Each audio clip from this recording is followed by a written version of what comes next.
Hello, ladies and gentlemen. Welcome back to Reserved Investments.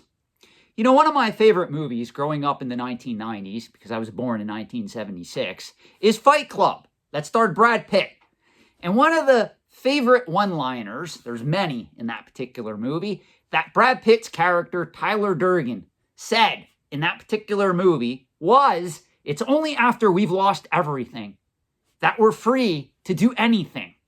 Well, in this particular YouTube channel, I teach collectible finance, and I teach the basics of collectible finance so that you do not end up losing everything, therefore becoming free to do anything. I want to keep you trapped in the matrix of stuff, of fascinating objects for you to buy, sell, and invest in. That's why I teach collectible finance.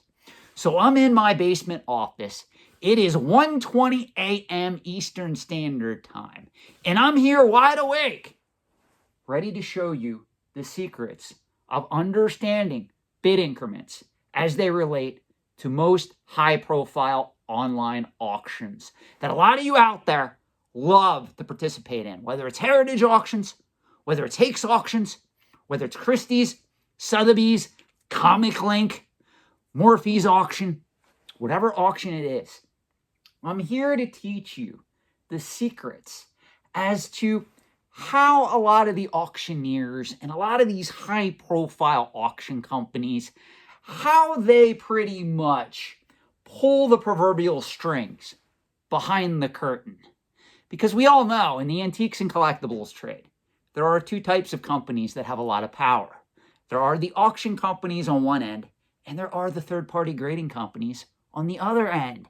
And unfortunately, sometimes, I do have to state this, sometimes the auction companies and the grading companies will get together, and that's where we kind of get into trouble. That's where we get into an ethical conundrum. That's where pretty much market manipulation could occur. Now, luckily for you guys that are watching this, we're not going to be talking about market manipulation today, because if we were, I could go off on a 3-hour rant with what's happened in the antiques and collectibles trade just over the last 5 years. So we're not going to be talking about anything crazy. But what we are going to be talking about is understanding bidding increments, and more specifically, how to read and analyze a bid increment schedule. Now, before I get too far involved in this video, and rest assured, I'm going to explain everything that is written on this whiteboard in detail, we need to define what a bid increment is, because some of the people out there that are watching this particular channel for the very first time, they might not know this. So I do want to make sure that I am speaking to every common denominator out there, whether you're highly educated in collectible finance or whether you're just starting out. I want to make sure that I welcome you to this channel, that I pretty much surround you with the warmth and understanding of collectible finance. So all is what a bid increment is. Bidding increments are simply the amount the auctioneer will increase the bids during the auction. And this simple concept seems to get passed by most of the Timmies, Kimmies, and Poindexters operating in the trade, not understanding that your success, your strategy in bidding in any online auction, even if you go to a real traditional auction house and bid on your favorite antique and collectible, it all comes down to understanding the bid increment schedule. And from there, you can put together aggressive strategies where you can literally analyze this from the standpoint of how you want to implement your bids, so you can either bid your competition up, or you can strategically place bids to almost guarantee that if you're willing to pay the current price for that particular item in question, I can show you how to win it if you really want it to. Now, obviously, every auction company out there depends on the blind Timmy, Kimmy, or Poindexter that comes to their establishment and just has to have it at any given price. That's why there's so many record-breaking auction sales in the entire antiques and collectibles trade. There's a lot of people out there, they don't know what they're doing. They bid up an item to new heights, and they go and they brag to their friends, family, and anybody who will listen, even their significant other, that they won the item at auction. Did you really win something if you get a bill that you got to pay to get that particular item? Especially if the bill is pretty high, meaning it's higher than the last one that sold of that same item in the same grade. Is that really winning something? Well, a lot of the Timmies, Kimmies, and Poindexters out there seem to think so. So what we're going to be doing in this video, we are going to be looking at bid increments, because this is something that most people don't think about. Bid increment schedules are not regulated. They are completely different depending on what auction and what auction company you are using.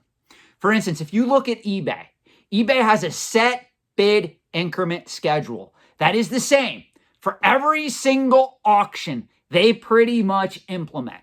Whether if there's an auction ending right now as I'm filming this video, whether there's an auction that ended yesterday, whether there's an auction that ended tomorrow. If you know eBay's bid increment schedule and you understand it, you know how to apply it, you're at a better position than most Timmies, Kimmies, and Poindexters operating in these markets, calling themselves investors. Now, this is where it gets a little complicated. The big boys, your Heritage auctions, your Hakes auctions, your Christie's, your Sotheby's, your Morphe's, your Comic Links, they all utilize, for the most part, different bid increment schedules.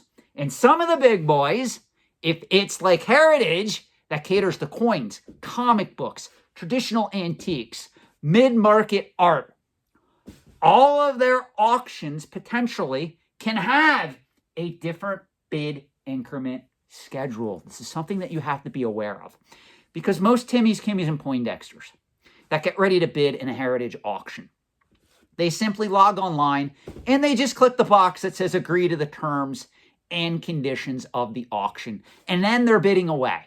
They don't pay any attention to the fine print. Well, as I've been telling you since the beginning of this channel, the fine print is how you make money in the antiques and collectibles trade. It's all about the Benjamins, baby. It's all about supply and demand, and it's all about employing strategy. The goal is not to get the item at any price. Always remember that. If you're going into an auction willing to pay anything to get the item in question, you are an idiot. You need to go stand outside and smack yourself in the face with a box of Dunkin' Donuts, because that's the equivalent of what's going to happen to you if you partake in that auction, especially if you go up against some asshole like me that's just going to bid you up for the hell of it. You guys got to be prepared. That's why we're having this conversation, okay? Now, let's look at two distinct auction companies.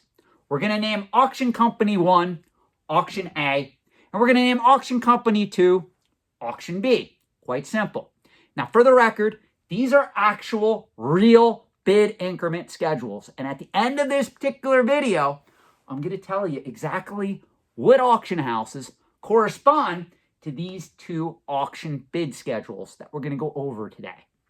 So the first auction bid schedule, the bid increment schedule that we're going to go over today, is from Auction Company B. Now, this is a very basic bid schedule. This is something that you're going to see in a lot of auctions, though. It's very common to see this type of bid schedule because it's very open-ended, and the auction company benefits from this particular bid schedule more than this auction company over here. We're going to get to those differences in a minute. Now, there's a lot of nuances that go into this. I am not specifically stating that Auction Company B is attempting to mislead you. I am just saying that this simple bid increment schedule works best for the products that they are auctioning off, which I will reveal at the end of this video. So here's how this works. Let's say that you want to bid in this particular auction, and an item comes up for bid that's worth $400, and you're ready to put in a bid. The first bid that you're going to put in is $100. That bid will be accepted because the lowest bid increment that you can bid in this auction starting out is in $25 amounts. So that means the auction opens, the auctioneer is ready to go. The first bid he's going to accept is $25. Now, the next bid that he's going to accept is going to be $50 because the item, when it first starts out, if it's under $500, meaning the bid price is currently under $500, the bid increment amount increases by $25. When the bid price of that item gets above $500, and if it's under $1,000, the bid increment now doubles to $50. So that means if the bid is at $600 and the auctioneer is asking for any additional bids, the person who's bidding, if they want to stay in that particular auction, if they want to continue to bid on that item, they have to at least bid another $50 to potentially win that item. Now, this is very important because as the bid continues to climb, if it gets over $1,000, the bid increment now doubles again to $100. So now, if this particular item in question, if the bid is at $1,100 and little Timmy wants to bid on it, he has to bid at least another $100 to attempt to win that bid. Do you see how this works? This is very important. Now, in this particular auction that we're analyzing right here, when the bid gets over $2,000, the bid increment doubles again to $200. So let's say the bid is at $2,400. If little Timmy wants to bid on that item, he has to now at least bid $2,600 to stay in that auction or potentially win the item. Now, as the item increases in value with more bids being placed, when this particular item, if it's a key item, and it gets up to $5,000 to $10,000 in value, where people are adequately bidding on it, the bid increment now jumps to $500 per bid. So this is what people don't understand. What if the item is only worth $5,500 and right now the bid is at $5,010? Well, the next bid up, because the bid increment is at $500, the person that wants the item, they're going to have to bid $5,510 to win that item. Well, if they do that, if we're looking at estimated values, they just paid $10 more than what the item is worth, technically. Now, worth is subjective. I understand that. You guys may look at this and you guys go, you know what, Sean, that's completely ridiculous. It's a $5,500 item. If I'm going to get a $5,500 item that I really want at auction, I'll gladly pay an additional $10 to get it. I understand that. I'm just using this as an example because it's very important. Now, I know what my critics are already going to say. Sean, there's something called half bids. There's something called cut bids. That is true when you are bidding at certain online auction venues, even if you're bidding at person. I do know Heritage Auctions is well known for having the option of placing a half bid or a cut bid, but it is not the norm and it is not always regularly available. So that's why we're having this discussion. You have to understand how these bid increments work so you can strategize a plan for how much you're willing to pay for the item. Because if you're a Timmy, Kimmy, or Poindexter and you get caught up in a bidding war here, guess what? If somebody's bidding against you and you have the bid of $5,010, to use this as an example, and the item's worth $5,500, what do you think's going to happen? They're going to bid it up to $5,510, and they're going to end up winning the bid. Otherwise, you're going to have to bid against them, and now you're going to have to pay over $6,000 to get the item because the bid increment amount is in $500. Now, obviously, this doesn't take into account if there is the option to split the bid, cut the bid, or place a half bid, as they're called in the trade. But for the most part, that's what's going to happen in this scenario. Now, this is where it gets really interesting. Let's continue to analyze Auction B. Let's look at their bid increment schedule. You notice here, after the bid gets to $10,000 or more, it's the auctioneer's discretion as to what they want to set the bid increment at. Now, what do you think, based on this bid increment schedule, the auctioneer is going to set the bid increment out if the item goes above $10,000. In most cases, I can tell you just by looking at this, they're going to go in bid increments of $1,000 on average. You may get an auctioneer if there's no interest. If he tries to raise it really quick to $1,000 bid increment, he may drop it to $750. He may even try, if there's still no interest, to drop it to $500. That's why this becomes very open-ended at this particular point in time. You have to understand this, analyze it, and use it to your advantage. You can also use this against other bidders.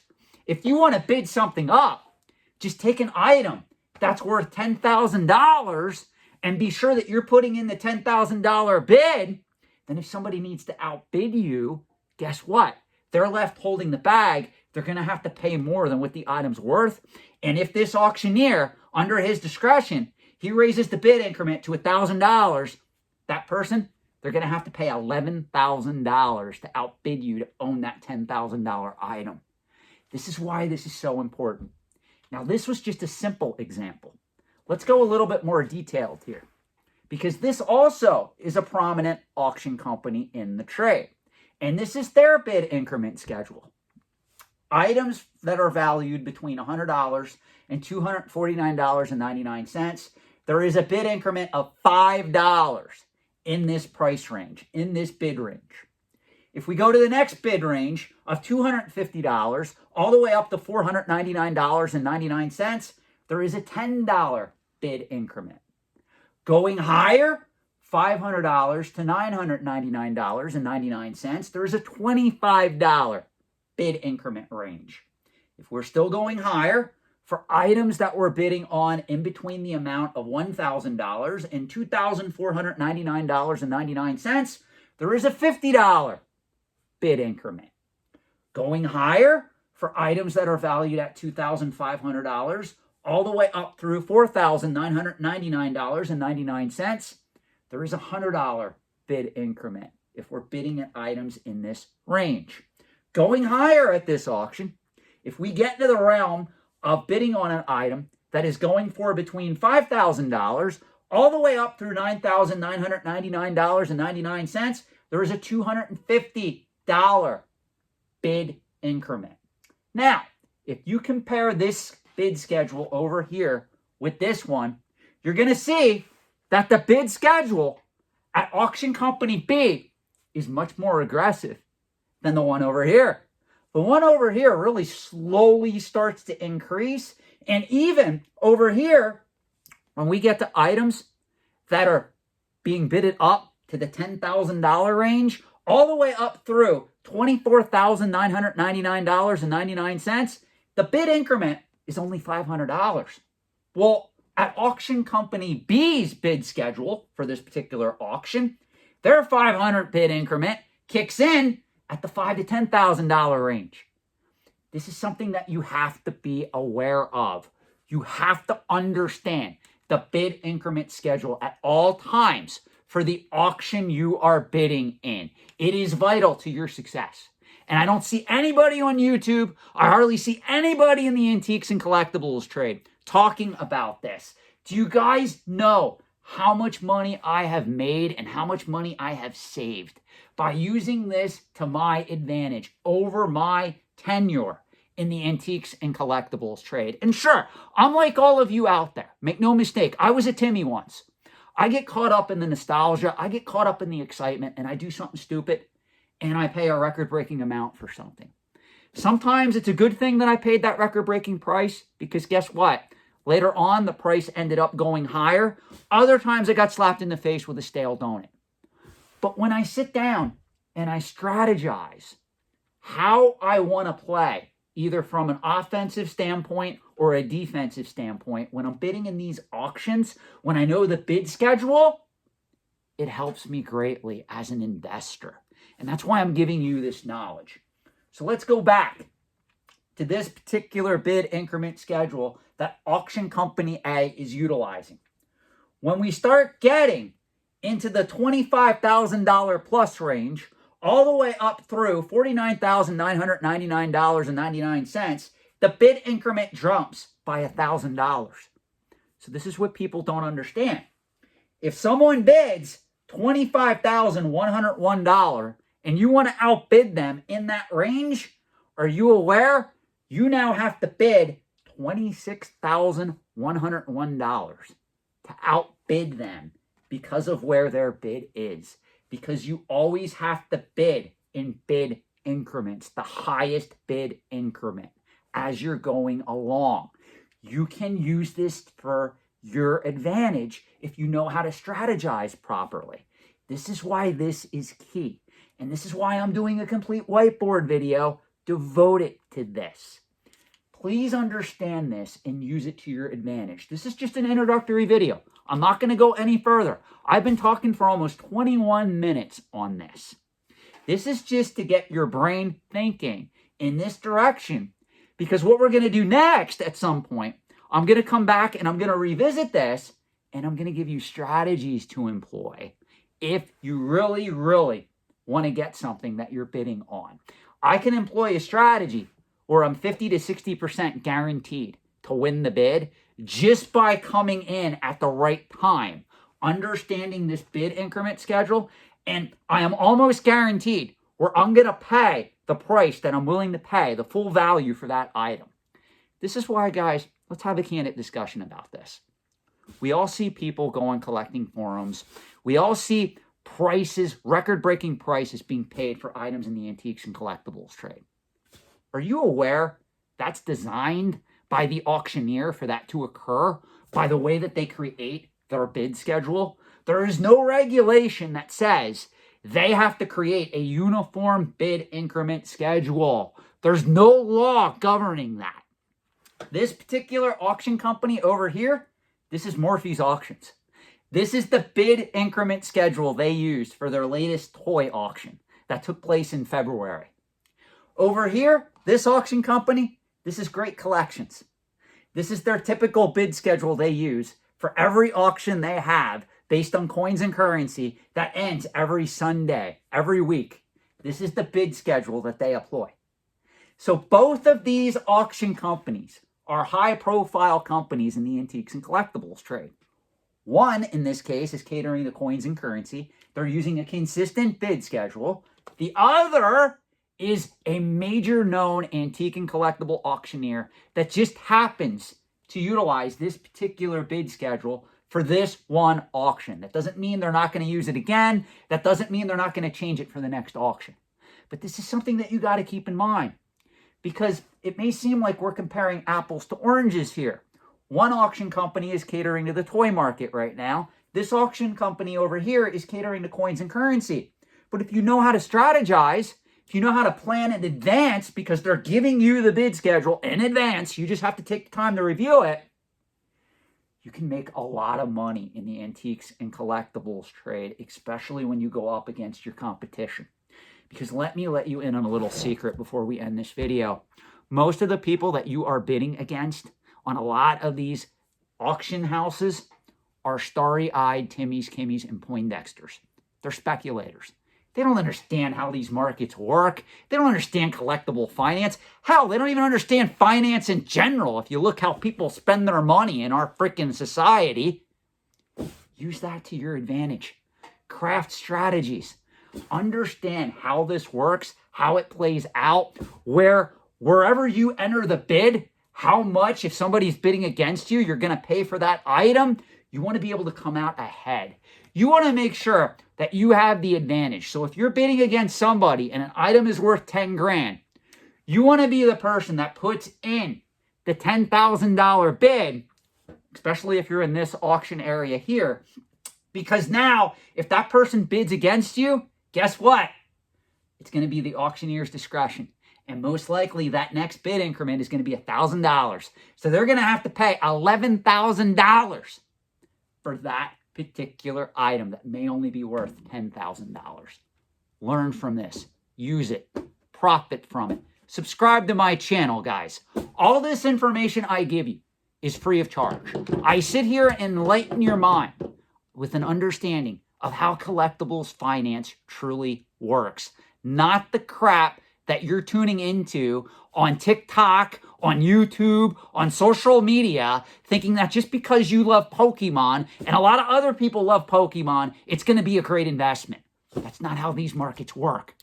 This here, understanding this, applying strategy and critical thought to it, that's how these damn markets work. That's how you make your money.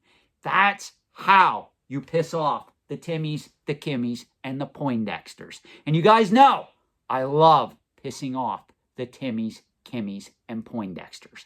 Thanks for watching. Have a great night. And please let me know your thoughts, comments, and feedback in the comment section below.